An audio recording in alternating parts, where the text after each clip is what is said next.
So, Revit 2025 is out. For real? I'm still running my project in Revit 2024. Oh yeah. There are a couple of exciting announcements, but there is a couple of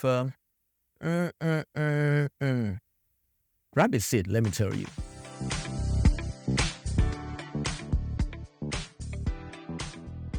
So, Autodesk announced the release of another update to Revit 2025. Selected users were invited to an event where they showcased the release of the new features to this update. I wasn't invited to the event, but I have reviewed the official release notes, and judging by the pace of these updates, the question has been bugging my mind. Is Revit here to stay, or will it be discontinued? Is Autodesk fully invested in the development of Revit, or are they planning to ditch it for a whole new BIM software? To understand the premise of my concern, let's take a quick look at some of the new features of Revit 2025. Keep in mind, this is not a full review, but I will highlight some of the important updates.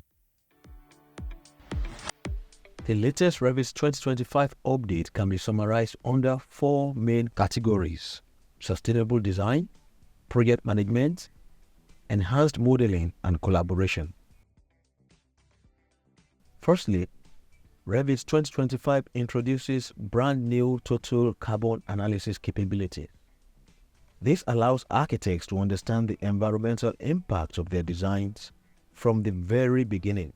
This addition offers valuable insights for architects and designers, with new tools and visualizations available from the start of the design process.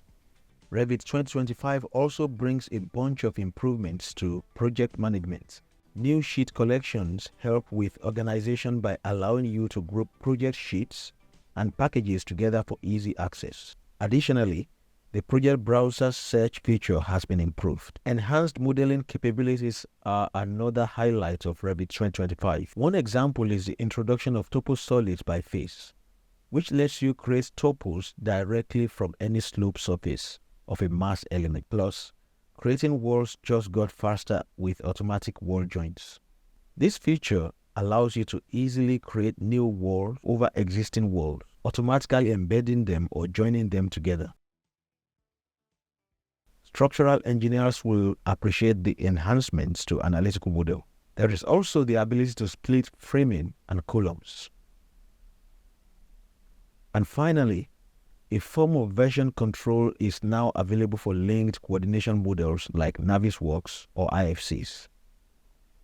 This feature lets users visualize changes to a model by comparing different versions. So which of these features gets you excited the most? Honestly, I get a bit of an underwhelming feeling. Don't get me wrong, these are all great additions. For example, automatic wall join will be useful during interdisciplinary coordination. I see the features very beneficial for interior designers, for instance, when they have to model their finishes on top of an architectural layout. But here's the thing.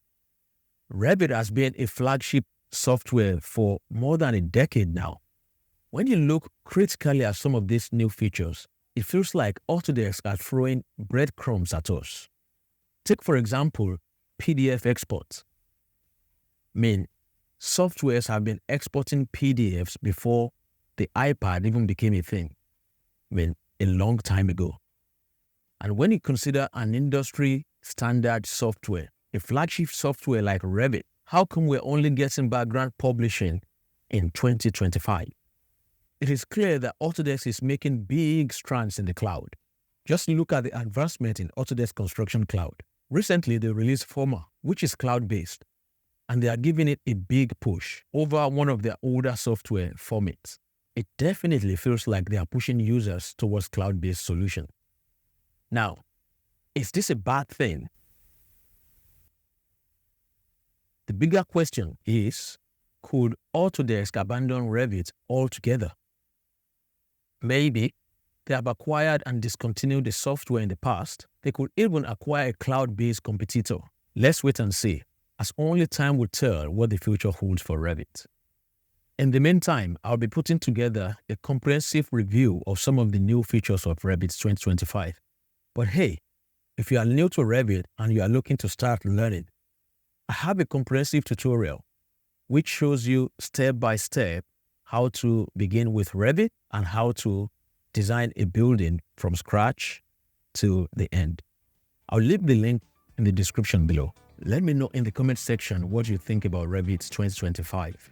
Are you excited about the new features, or do you share my concerns about the future of the software? Let me know your thoughts below.